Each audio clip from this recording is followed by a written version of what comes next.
I believe in social justice. I believe in fairness and equality. I recognize that to a certain extent it's not possible across the board. People are different, and people who are, because people are different, they're going to experience different things.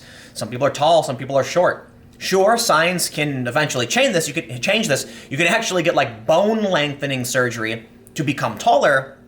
Ultimately, I think we need to realize that, I guess, until we start putting our minds into cyborg bodies that are all identical or become the Borg, we're going to have differences, and people are going to experience different things. There's not much we can do about it. There will always be some kind of inequality.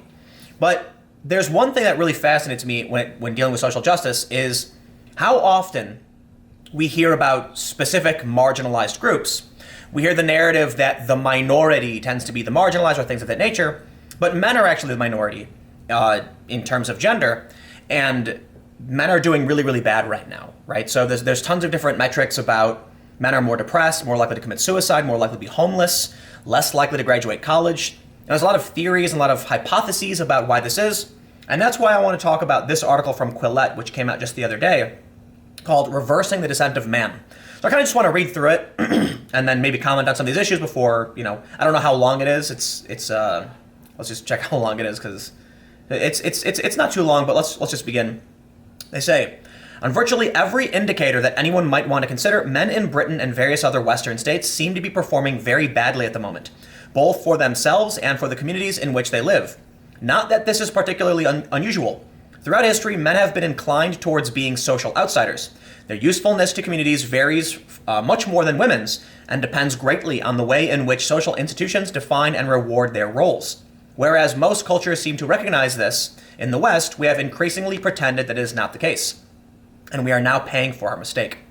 Many people are asking themselves whether some of the radical social experiments attempted in recent generations are viable in the long term, or should now be ditched.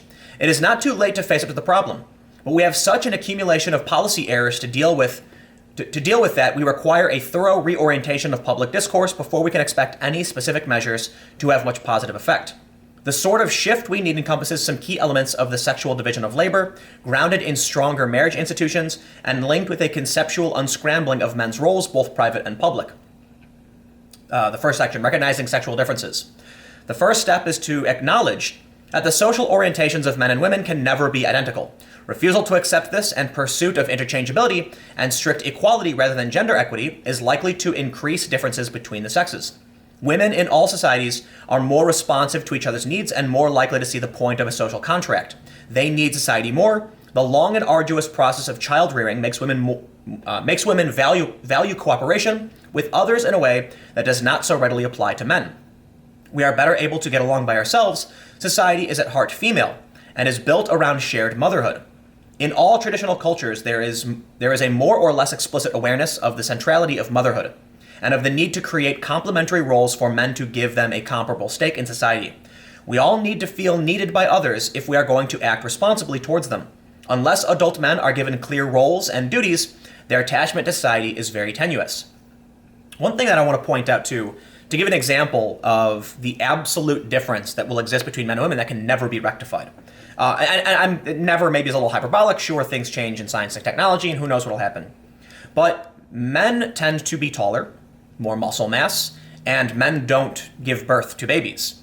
That means that if you take a man and a woman who are completely identical, put them in the exact same schools, they score the exact same on all tests, they get the exact same job at identical companies, there will come a point where the woman will need more time off than the man because she's quite literally going to bear a child and a man isn't. So the man will need paternity leave to an extent, but the woman is going to be disadvantaged due to the physical capacity to which her body has to support another life form. And there's also the fact that women menstruate, and that's a dynamic between men and women that don't exist. And this is actually acknowledged by feminists. There have been articles asking for, I think it's called like PMS leave, a specific thing where women who are experiencing their period will get time off because of it. Yes, feminists advocate for this. Many people don't, but the point is that if even feminists are willing to acknowledge this biological difference between men and women, they acknowledge that if women do take time off or are negatively impacted by this, men will have, even if it's a small percentage, an advantage in advancing their careers. So we'll carry on. It is this need to provide men with a stake in society that has led to the emergence of patriarchy, and it has two main aspects. Firstly, men are socially responsible for the support of particular women and children. usually their sexual partners and their own offspring. This makes men more like women by giving them specific people to care about in a way that mothers have to care for their children. Secondly, they are given formal rights and duties, usually linked to head of family status in society's political and economic institutions. This increases their motivation and opportunity to carry out their family obligations. As David Gilmour's cross-cultural study of men shows, in the small handful of cultures without patriarchy, men live a narcissistic Peter Pan existence, putting very little into the community and leaving most of the labor to women. Such societies have not developed beyond a rudimentary level and cannot compete with their more highly organized and structured neighbors. This is why there are so few of them. They are not a suitable model for modern industrial nations to copy. And I think we're actually kind of seeing that. A Peter Pan existence, I think what they're trying to say is that men become essentially like children. That's what we're seeing, it would appear. Like Jordan Peterson, in my opinion, speaks so much to young men because he advocates for responsibility. It kind of feels like I can only give my experience, but I have a thirst for adventure, for responsibility, to be a hero, to be a superhero, to have people rely on you, to save others, to do something that benefits everyone else, and to be recognized for those deeds. You want to go on an adventure, you want to slay the dragon, you want to rescue the princess. These things exist because evolutionary psychology, we've been developed to want these kinds of things. What do we see now? Men are becoming more reclusive, hanging out at home, living with their parents longer, they're not going to school, they're not getting jobs, they're playing video games more and more often, they're escaping to other realities.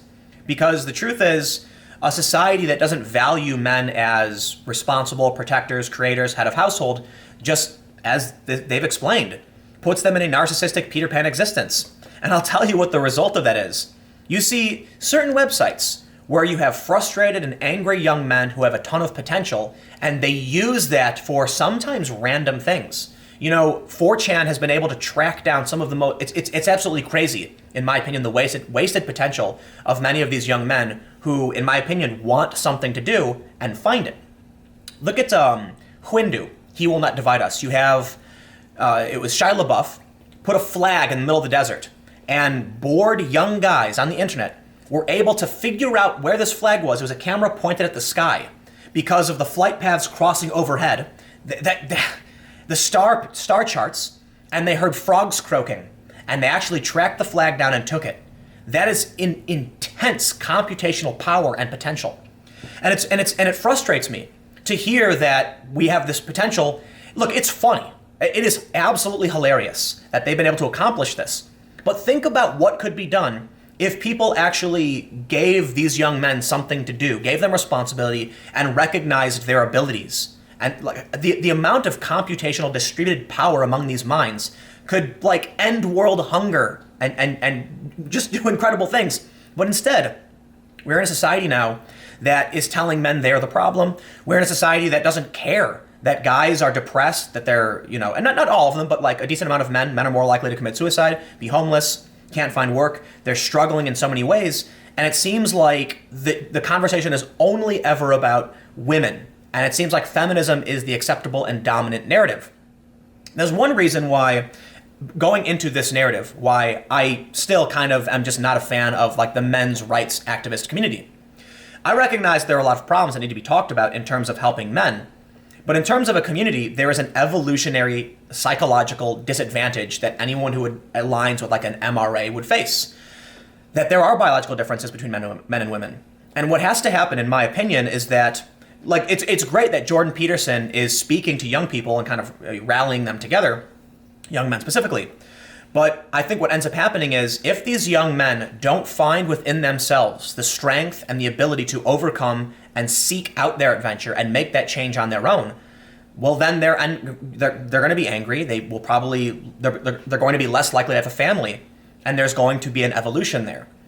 One of the things, there's two kind of funny comments about feminism and masculism, and that I was having a conversation with someone, I guess you'd call him a centrist, and we made a kind of an interesting observation.